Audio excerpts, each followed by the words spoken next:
ሙዚቃ መዝሙር አሁንነት ሄድዬ ጆሮ ባይኖር ውሃ በላችሁ የኔም ስብከቱ ውሃ በላው ማለት ነው በቃ ያ አሁን እገሌ ዝነኛ ዘፋኝ ነው እየተባለ ይጨበጨባል አይደል በሆነ አጋጣሚ ሰው ሁሉ ቢደነቁር ይሄ ሰውዬ ተራ ዘበኛ ሆነ ማለት ነው ምክንያቱም ጆሮ ላይ ነው ጉዳዩ ያለው አያችሁ ዓለማዊ ደስታ የስሜት ጥገኛ ነው ዘፋኞቹ መልክሽን ለመግለጥ ምን ይላሉ ምን ብዬ ላርንቀሽ ቃላቶች አጠሩኝ የሚል ዘፈን አለ አይደል አሰማችሁትም እኛ ሰምተናል እኔ ጌታ በደንብ ነው የሰማሁት ግጥሙን አበጥር ያሳምር ግጥሙ በጣም የሚያፈላስፈኝ ግጥም ወስዳለሁ ከየዘፈኑ እና አሁን ሴት ለማመስገን ምን ቃል ያጥራል በቃ አይንሽ ያምራል ጥርስሽ ያምራል አለቀ እኮ በቃ የሚቀጥል እኮ የለም እውነቴን ነው የምልሽ ነው ሲሸውዷቸው እንደው እየደጋገሙ ሲነግሯቸው ሴቶች እውነት እየመሰለ እየተታለላቸው ነው እንጂ ጸጉርሽ ረጅም ነው አለቀ በቃ ምን ልጨምርበትሽ ታሳስ ላይ ስመጣ ሁለቱ ሴቶች የሚል ትምህርት አስተምሬ ነበር አይደለም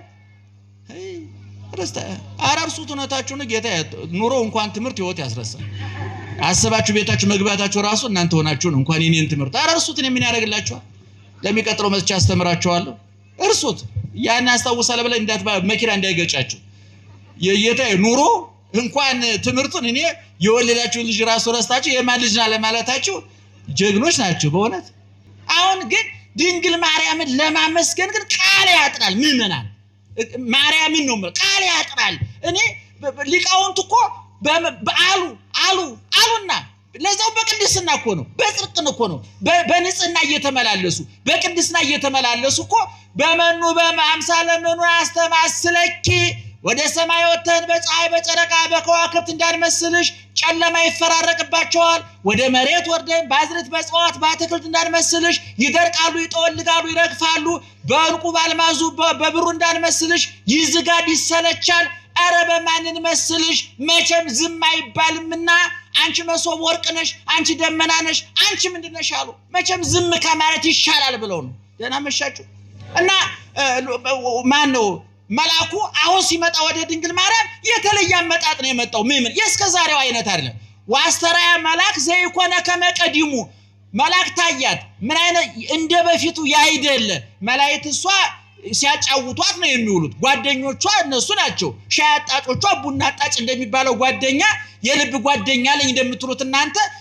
የድንግል ማርያም ጓደኞቿ ባልደረቦቿ አጫዋቾቿ ቅዱሳን መላእክት ናቸው ተለይተዋት አያውቁም እንኳን እሷ እኛም ዝየር ባይለን ነው እንጂ ጠባቂ መላክ ተመድቦልና እኮ እንደያቅማችን እና አሁን አመጣጡ የቅዱስ ገብርኤል ግን እስከ ዛሬ ከመጣው ይለያል አዲስ ቃል ይዞ መጣ ዓለምን የሚለውጥ ጨለማውን በብርሃን ሞቱን በህይወት በመቃብር ላይ ተንሳኤ የሚያውጅ የጥሉን ግድግዳ የሚያፈርስ የጥሉን መጋረጃ የሚቀድ ምድርና ሰማይን የሚያገናኝ እንባባሽ ቁስል ፈዋሽ ስብራት ጠጋኝ የጎደለ ሞይ የዓለምን ሰቀቀን የዓለምን መከራ የሚያራግፍ አዲስ ቃል ይዞ መጣ ምን የሚል ቃል ይዞ መጣ ትጸንሲ ተወልዲ ትጸንሻለሽ ተወልጃለሽ የሚል ቃል ግን እሷ እንደው ዝም ብላ እንኳን አመጣው እንጂ አላለችም ምክንያቱም ድንግል ማርያም ልኳን የምታውቅ እናት ናት ለዚህ ነው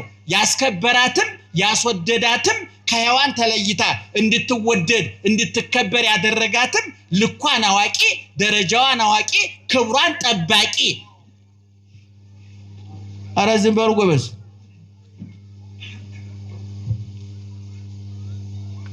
እየሰማችሁ ነው አትንቀሳቀሱ እሺ ሲረዝም ረዘመ በሩ ችግር የለም ይሄ ዲሞክራሲያዊ በሆነ መንገድ መድረኩን ምን ማለት እና ሲከብዳችሁ ከበደን እና ዙሮ መላኩ መጣ ትጸንሻለሽ አላት ተከራከር ብዙ ክርክር አለው በመካከል ላይ መጨረሻ ግን ክርክሩ የተዘጋው በምን ቃል ነው ለእግዚአብሔር ጮክ ብላችሁ ለእግዚአብሔር ሁሉን ነገር ማድረግ ይችላል አለ ቅዱስ ገብርኤል እሷም አሁን በዚህ ሐሳብ ድንግል ማርያምም ቅዱስ ገብርኤልም ተግባቡ ተስማሙ በሱም በቅድስና ያለ እሷም በቅድስና ያለች በሁለቱም መካከል እግዚአብሔር አለና የእግዚአብሔርን ኃይልና ችሎታ ሁለቱም ያውቃሉና እንደዛ ስትለው ሲላት ይኩነኒ ነየ አመተ እግዚአብሔር ይኩነኒ በከመ ትቤለኒ እነሆ የእግዚአብሔር ገረዱ አገልጋዩ እንደ ቃልህ ይደረግልኝ አለችው ይሄን ጊዜ መጋቢት 29 ቀን እሁድ በ3 ሰዓት አካላዊ ቃል፣ ረቂቅ ቃል፣ ዘላለማዊ ቃል፣ ሰማያዊ ቃል፣ የማይወሰን ቃል ቅድመ ዓለም የነበረ ማዕከል ዓለም ያለ ዓለምን አሳልፎ የሚኖር የማይራብ የማይጠማ የማይደክም የማይተኛ የማያንቀላፋ ሳይታይ የሚያይ ሳይወሰን የሚወስን ዘላለማዊ ቃል በድንግል ማርያም ማህፀን የዕለት ጽንስ ሆኖ ተቀረጸ። ከዛ ቀን ጀምሮ ተቆጥሮ 9 ወር ከ5 ቀን ሲሞላ ታኅሳስ 29 ማክሰኞ 10 ሰዓት ተወለደ ይላሉ ሊቃውንቱ። እና እንግዲህ ድንግል ማርያም ቅድም እንደነገርኳችሁ ይሄ ከተደረገላት በኋላ ወደ ኤልሳቤጥ ሄደች። ኤልሳቤጥም የተናገረችው ሰምታችኋል። ወደ ዝርዝር ጉዳይ አልገባም። ወዲያው እመቤታችን ዘመረች፣ አመሰገነች፣ ተናገረች። ንግግሯ ጸሎተ እግዝእትነ ማርያም ድንግል ወላዲተ አምላክ ተአብዮ ነፍስየ ለእግዚአብሔር እያል ሁልጊዜ በጸሎታችን አካተነዋል አይደለም? እኔ የኛ አባቶች የዘወትር ጸሎት ብለው እንደው የዘወትር ጸሎት ብለው አትገጼ ብለን ጀምረን በስመ አብ ነአኩተከ አቡነ ዘበሰማያት ጸሎተ ሃይማኖት ቅዱስ ቅዱስ እሰግድ ስብሐት ሰላም ለኪ ጸሎተ እግዝእትነ ማርያም ብለው ጸሎት ሰርተውልናል አይደለም? ከብሉይ ከሐዲስ አውጣተው እጥር ምጥን ያለ በቦታ በጊዜ በሁኔታ የማይሰለች አቅማችን ያመጣጠነ ጥያቄያችን የመለሰ ልባችን ሊያሳርፍ የሚችል ጸሎት ሰርተውልናል። አባቶቻችንም በረከታቸው ይድረሰን እና ድንግል ማርያም በጸሎቷ ምን አለች? ሰውነቴ ነፍሴ ማንን ታከብረዋለች? እግዚአብሔርን ታከብረዋለች። ቀጥላ ያለችው ናት። እኔ እንድንማርባት ትንሽ ለ15 ደቂቃ እንድንናገር የምፈልገው መንፈሴም በሉ እስኪ መንፈሴም በአምላኬና በመድኃኒቴ ሐሴት ታደርጋለች። ሐሴት በግዕዝ ቋንቋ ደስታ በጣም ብዙ አይነት ነው። አንድ ቋንቋ ማጠናበት ቦታ አለ እና አንድ ወዳጄ ቋንቋው ሰውየው ሲነግረኝ እስኪ ስለ ደስታ አብራራልኝ ስለው ሃፒነስ እና ኢንጆይመንት ማለት ይለያያል። ይሄ በልቶ ጠጥቶ ሲንገላወድ ውሎ ደስ አለኝ የሚለው ኢንጆይመንት ይባላል አለ። ሌላውን ሲረዳ ሲደግፍ ሲውል ደግሞ ሃፒነስ ይባላል አለ። ኢንጆይመንት ማለት ፍስሐ ነው። ሃፒነስ ማለት ደግሞ ሐሴት ነው። ሐሴት ማለት ቋሚ ደስታ ነው። በመጽሐፍ ቅዱስ በነገራችን ላይ በመጽሐፍ ቅዱስ ያለው ደስታና እኛ የምናውቀው ደስታ ይለያያል። በመጽሐፍ ቅዱስ ያለው ጥጋብና እኛ የምናውቀው ጥጋብ ይለያያል። እግዚአብሔር ረሃብ የሚለውና እኛ ረሃብ የምንለው ይለያያል።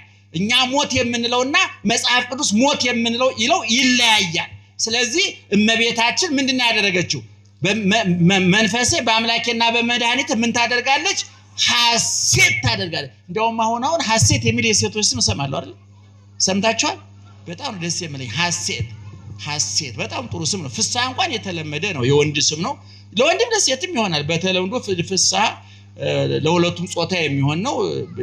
ጾታ የሌለው ነገር ለወንድም ለሴትም ይሆናል፣ ችግር የለበትም። ግን ዙሮ መንፈሴ በአምላኬና በመድኃኒቴ ምን ታደርጋለች? ሐሴት ታደርጋለች። እንግዲህ ሰዎች በብዙ ነገር ሊደሰቱ ይችላሉ። ወልደው በትዳር ይዘው ልጅ ሲስሙ፣ እርሻ አርሰው ዘር ሲቅሙ፣ መሬታቸው ምርታማ፣ ንግዳቸው ትርፋማ፣ ትምህርታቸው ውጤታማ ሲሆን በየተሰማራንበት የሥራ መስክ ውጤት ስናገኝ ደስ አለኝ እንላለን አይደለም? በልተን ጠጥተንም ደስ አለኝ እንላለን። ልብስም ለብሰን ደስ አለኝ እንላለን። ግን ዓለማዊው ደስታ ያረጃል፣ ይዝጋል፣ ያፈጃል፣ ይገረጅፋል፣ ይሰለቻል። ለምሳሌ ወርቅ ደስ ይላል፣ ደስ አይልም? አቤት! ወርቅ ደስ የሚለው ግን ጆሮና ጣት ላይ ሲሆን ነው። አሁን በሆነ ተአምር ቤታችሁ ስትገቡ ጣራው፣ ግድግዳው፣ አልጋው፣ ጠረጴዛው ወርቁ ነው ብታገኙት ድንጋይ ፍለጋ ነው የምትወጡት። ገብቷችኋል ሐሳቤ? እንደው መቼም ታላቁ ሊቅ ዮሐንስ አፈወርቅ ይላል የገንዘብ የሚወድ ሰው ይላል ሰማዩ ወርቅ እንዳዘንብ ይጸልያል አለ፣ መሬቱ ብር እንዳበቅል ይፈልጋል አለ። ነገር ግን አሁን በዝናቡ ፋንታ ወርቅ ቢበቅል እንጠቀማለን እንጎዳለን? እስኪ ንገሩኝ። ምን ቢዘንብ ጥሩ ነው? ዝናብ ነው መጣል ያለበት አይደል? ወርቅ ቢዘንብ መቅሰፍት ነው በረከት ነው? መቅሰፍት ነው። የተዘራ ሁሉ ጤፍ ስንዘራ ብር ሆኖ ቢበቅል መቅሰፍት ነው በረከት ነው? መቅሰፍት ነው። ሁሉም በምድቡ ነው የሚያስፈልገውና ይሄ ዓለማዊ ደስታ ያረጃል፣ ይሰለቻል። አሁን መዝናናት ብትሉት ቦታ መቀየር ነው። አሁን ለምሳሌ ትልልቅ ሆቴሎች ሄዳችሁ የምትዝናኑት እስከ ተለምዱት ድረስ ነው። እዛ ትልልቅ ሆቴል እኮ የሚሰሩ ሰራተኞች እኮ ለመዝናናት እኮ እኛ ሰፈር ሻይ ቤት ነው የሚመጡት። ይገርማችኋል። ምክንያቱም ይሰለቻል። አሁን የትልቅ ቦይንጉን አለ የመጨረሻውን ዘመናዊ አውሮፕላን የሚነዳው ፓይለት እኮ አውሮፕላን አያዝናናውም። የሚዝናናው እኛ ሰፈር በባጃጅ ነው። በቃ አሁን ጊዜ ስጋ የሚበላ ሰው እንደው የሚዝናናው በሽሮ። እኛ ደግሞ ሽሮ ስልችት ያለን ደግሞ ሽሮ ላይ ትንሽ እየጣል ስትል ብቅ ጥልቅ ስትል ስጋ እየተዝናና ነው። በቃ ይሄ ነው መዝናናት። ምንም ማርያም እኛ ማጋነስ እኔ አሁን አላጋንም። ይገርማችኋል። አሁን ቢች አካባቢ እየተዝናና ቢቹ ጋር የሚሰሩ ሰራተኞች ደግሞ መቼ በተገላገልኩ ነው መቼ ስራ ልቀይር እያሉ ነው። ስለዚህ ዓለማዊ ደስታ ደህና መሻችሁ ይሰለቻል ነው እያልኳችሁ ያለው። ምክንያቱም ዓለማዊ ደስታ የስሜት ሕዋሳት ጥገኛ ነው። ምዕመናን እየሰማችሁ ነው? አይን የምን ጥገኛ ነው? ከስሜት ሕዋሳት አረ ንገሩኝ። አይን የምን ጥገኛ ነው? ወርቅ ለምሳሌ ከስሜት ሕዋሳታችን ወርቅ ትርጉም የሚያጣው ምን ብናጣ ነው? አይ አሁን እኔን ለመተባበር በላቸው ነው እንጂ አይን ነው የተባበረ አይመስላችሁ ነው? ለምሳሌ አንድ አፍንጫ ለሌለው ሰው አፍንጫው ለማያሸት ሰው ብዙ $1000 አውጥተህ ሽቶ ገዝተህ ብትመጣ ውሃ በብልቃት ከማምጣት የተለየ አይደለም። ምክንያቱም አፍንጫ የለውም። ምን ይሰራል? እኔ አሁን ለወርቅ ብትሰጠኝ እኔ ማይበረሰቡ ስለተስማማን ጣቴ ላይ ያደረኩኝ እንጂ ምን እንደሆነ ማውቀው ነገር የለም። ድንጋይ አድርጌ በምን ይታወቀኛል? ብረት ቢሆንስ እኔ መዳብ ነው ብላችሁ ብታረጉልኝ ምን ቸገረኝ? እኔ ብቻ አይነት ተስማምተና ቀለበት አድርጌያለሁ ነው በቃ። ዓለማዊ ደስታ እየሰማችሁ ነው? የስሜት ሕዋሳት ጥገኛ ነው። ልብ አድርጉ። ለምሳሌ ጨው ትርጉም የሚኖረው ማን እስካለ ድረስ ነው? አቤት ምላስ እስካለ ድረስ ነው። ምላስ ከሌለ ወጡ ጨው አለው የለው የሚባል ነገር የለም። ምላስ ነው ዋናው። ሙዚቃ፣ መዝሙር አሁን ነቴድዬ ጆሮ ባይኖር ውሃ በላችሁ ነው። የኔም ስብከቱ ውሃ በላው ማለት ነው። በቃ አሁን እገሌ ዝነኛ ዘፋኝ ነው እየተባለ ይጨበጨባል አይደል? በሆነ አጋጣሚ ሰው ሁሉ ቢደነቁር ይሄ ሰውዬ ተራ ዘበኛ ሆነ ማለት ነው።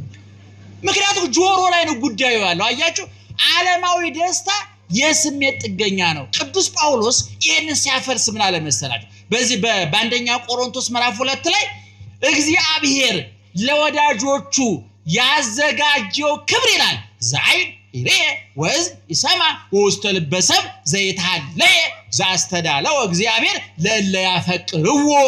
እግዚአብሔር ለወዳጆቹ ያዘጋጀው ክብር ይላል አይን ምን ያላለው ያላየው ጆሮ አይን ጆሮ ልብ ያላሰበው። አሁን መንግስተ ሰማያትን እኛ አናብራራውም። ስትሄዱ ነው የምታውቁት። ይገርማችኋል። ስትሄዱ እዛው ሲገባ ነው እንጂ ይህን ይመስላል። ምክንያቱም አሁን እናንተ ግንባር ላይ ያለው አይን እስከ መቃብር ነው የሚያገለግለው። ከዛ በኋላ እንደ አምፖል ተነቅሎ ይወርቃል። ይገርማችኋል። ለዚህ ነው ብዙ አይነት ስውራን ተስፋ የማንቆርጠው። በሬሳ ጊዜ ማታ መቃብር ለሚነቀል አምፖል ምን አሰቃየን ብለን ነው አይነ ስውራን ተመካክረን በደስታ ላይ ያለን። ጆሮም ያው ነው። አሁን የጆሮአችሁ ሙዚቃውን ምን የምታግበሰብሱበት መቃብር ስትሄዱ ኦፍ ይሆናል። በቃ እግዚአብሔር ይክበር ይመስገን። ያኛው የሰማዩ ደስታ ከአይን ቁጥጥር ውጭ ነው እያልኳችሁ ነው። እንዲያውም ምን አሉ ሊቃውንት ሲናገሩ ምን ያሉ? እግዚአብሔር በውሃ ይመሰላል አሉ። ውሃ ከለር ጣዕም የለውም፣ ሽታ የለውም፣ ከለር የለውም። ደህና ዋላችሁ? ውሃ ሽታ አለው። አንድ ሰው ሲጠፋ ምን ሆነ ነው የሚባለው? የውሃ ሽታ ሆነ ይባላል። ጠፋ ማለት ነው። ውሃ ሽታ የለውም። በቆሻሻ ኩባያ በቆሻሻ ብርጭቆ እየቀዳን ብርጭቆ ሽታ እያጋባበት ነው እንጂ ንጹህ ትክክለኛ ውሃ ሽታ የለውም። ለዚህ ነው ውሃ የማይሰለቸው ሽታና ጣዕም ስለሌለው ነው ይላሉ አባቶቻችን። እግዚአብሔር እንዳንሰለቸው ከለር የለውም፣ ሽታ የለውም፣ ጣዕም የለውም። ዛሬ ሐኪሞች ከሚመክሩት ምክር መካከል ከለር ያላቸው መጠጦች አትጠጡ ነው። ይሰለቻል። ውስኪ ይሰለቻል፣ ድራፍቱ ይሰለቻል፣ ለስላሳው አሁን ለስላሳውማ ሞቱን ይዞ መጣ። እኛ የዛሬ 25 ዓመት አዲስ አበባ ስንገባ 5 ጠርሙስ ሚሪንዳ ጠጥቻለሁኝ። እውነቴን እኮ ነው። በቃ 5 ጠርሙስ በቃ አፍረ ከገጠር እንደመጣ ነው ገና በቃ ምንኛ ብርቅ ነው ለኛ። ዛሬ ቢሆን አሞኝ ነበር ይገርማል። ያን ጊዜ ግን መረጃ ስለሌለኝ እኔ ሁሉ ጊዜ እናገራለሁ ስለማይጠቅማችሁ ነገር መረጃ እየሰበሰበ በሽታ ላይ እንዳትወርቁ። በሰላም የኖራችሁትን በሽታ ተሸክማችሁ መኖር ሲገባ መረጃ ሰብስባችሁ አሙታችሁ ታድራላችሁ ይገርማችኋል። እና ያን ጊዜኛ ተጠተን ነበርና ዙሮ እግዚአብሔር በምን ይመሰላል? አረ ንገሩኝ፣ በምን ይመሰላል? በውሃ። ውሃ ምን የለውም? ሽታ የለውም፣ ጣዕም የለውም፣ እንደገና ቀለም የለውም አይደለም። እግዚአብሔርም ይህን ይመስላል አይባል፣ አይሰለችም። እግዚአብሔር ማለዳ ምንድነው ለመጽሐፋችን አዲስ ነው። በቃ ሁሉ ጊዜ ውሃ አዲስ ነው። አሁን እስካሁን ድረስ መጠጡ ይሰለቻል። የፈለጋችሁት ውድ መጠጥ እንኳን ቢሆን ከአንድ ጊዜ ከሁለት ጊዜ አትደግሙትም። ጉበት ያፈርሳል፣ ኩላሊት ያበላሻል፣ ሰውነት ያሸታል፣ ያከረፋል። ሁሉ ጊዜ የሚጠጡ ሰዎች እኮ ምክትል ጀሪካን በሏቸው፣ ምክትል ጋን በሏቸው። እውነቴን የምትጠጡ ሰዎች ካላችሁ ከጋኑ ጋር እንደው አክሲዮን ብታቋቁሙ ከጀሪካኑ ጋር ከጠርሙሱ ጋር ይሸታል፣ ይከረፋል። አሁን የጠላ ጋር ቢታጠብ ሽታው አይለቅም። አሁን ዘወትር የሚጠጣ ሰውኛ ቀረብ ብለን አላየነውም እንጂ እንደጋኑ ይሸታል። አትጠጡ እያልናችሁ ነው በግልባችሁ። ደህና መሻቸው። ስለዚህ አሁን እመቤታችን መንፈሴ በማን ትደሰታለች አለች? በአምላኬና በመድኃኒቴ ምን ታደርጋለች? ሐሴት ታደርግ። ይሄ የነፍስ ሐሴት ነው፣ የማይለካ የማይመጠን። እንግዳ እመቤታችንማ በምድራዊ ደስታ ልደሰት ብትል ምን አላት? ደሃ ናት፣ በበረት ነው የወለደችው፣ በቆሻሻ ቦታ በጨርቅ ነው የተቀለለችው፣ ስደተኛ ናት፣ ረሃብተኛ ናት። ልጇ ሲነግስ ሳይሆን እኮ ሲሰቀል ሲቸነከር ነው ያየችው፣ ሲገረፍ ነው ያየችው። ሐሞት ቆምጣጤ ሲጠጣ ነው ተጠማው እያለ እጅግሩ ላይ ችንካር ነው ያየችው፣ ጀርባው ላይ ጅራፍ ነው ያየችው፣ እፊቱ ላይ ጥፊ ነው ያየችው፣ ራሱ ላይ የሸዋግር ነው ያየችው፣ አፉ ላይ ሐሞት ቆምጣጤ ነው ያየችው፣ ጎኑ ላይ ጦር ነው ያየችው። ምን የሚያስደስት ነገር ነበር እንደ ሰውኛው ቢሆን ምን የሚያስደስት። ግን እሷ ግን ምን አለች? የኔ እናት የእናንተ እናት እምነ እመኩልነ እምነ እምክሙ እናታችሁ ምን አለች? መንፈሴ በአምላኬና በመድኃኒቴ ሐሴት ታደርጋለች። ይሄ የክርስቲያን ደስታ ነው። መጽሐፍ ቅዱስ ስለዚህ ደስታ ብዙ ነገር ተናግሯል። ለምሳሌ በመዝሙረ ዳዊት 94 ላይ ኑ በእግዚአብሔር ደስ ይበለን፣ ወደ እግዚአብሔር ቤት እንሂድ ባሉኝ ጊዜ ደስ አለኝ። ነብዩ ዕንባቆም ደግሞ በምዕራፍ 3 ቁጥር 17 ላይ ወይን ባያፈራ በለስ ባያፈራ ወይራው ባያፈራ እርሻው ሰብል አዝመራ ባይሰጥ በጎች ፍየሎች ከጎረኖ ቢጠፉ ላሞች በሬዎች ከበረት ቢጠፉ እኔ ግን በአምላኬና በመድኃኒቴ ምን አደርጋለሁ? ሐሴት አደርጋለሁ አለ። ቅዱስ ጳውሎስ ደግሞ እስር ቤት ሆኖ በጻፈው ደብዳቤ ምን አለ? በጌታ ደስ ይበላችሁ። ደግሜ እላለሁ በማን ደስ ይበላችሁ? በጌታ ደስ። ከእስር ቤት የተጻፈ ደብዳቤ ነው። ምናልባት ከጽፌት ደብዳቤ ቢጽፍ አንድ ሰው ቁንጫው ሰለቸኝ፣ ተስፋ ቆረኩኝ፣ ለመሆኑ ከተማው ሰላም ነው ወይ? ምን ተፈጠረ? ብሶት ይበዛዋል። ቅዱስ ጳውሎስ ግን ደስ ይበላችሁ፣ ደግሜ እላለሁ በማን ደስ ይበላችሁ?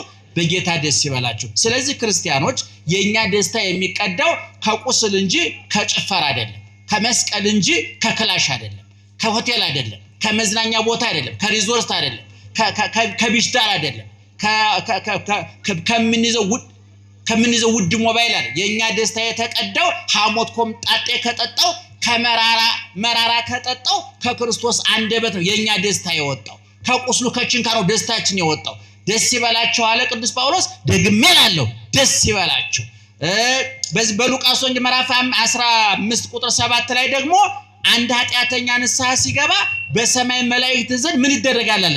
ደስታ ይደረጋል። ምን? ኃጢአተኛው ስለተመለሰ፣ የረከሰው ሲቀደስ፣ የቆሸሸው ሲታጠብ፣ የጠፋው ሲመለስ፣ የወደቀው ሲነሳ፣ የከሰረው ሲያተርፍ፣ የጠፋው ሲገኝ ደስታ ይደረጋል። ሰዎች ንስሐ ሲገቡ፣ ስጋ ወደሙን ሲቀበሉ፣ ከክርስቶስ ጋር ሲጣበቁ፣ ያለኝ ይበቃኛል ብለው የረካ ትዳር፣ የረካ ንግድ፣ ያረፈ ፖለቲካ፣ የሰከነ ኢኮኖሚ ሲኖራቸው ያን ጊዜ ነፍስ ደስ ይላታል። እግዚአብሔር ያውቃል እንላለን ማለት ነው። ኢዮብ ያን ሁሉ መከራ ያለፈው እግዚአብሔር ይመስገን በማለት ነው። አብርሃም ያን ሁሉ መከራ ያለፈው እግዚአብሔር ያውቃል በማለት ነው። እግዚአብሔር ይዘንል፣ እግዚአብሔር ይወቅልን።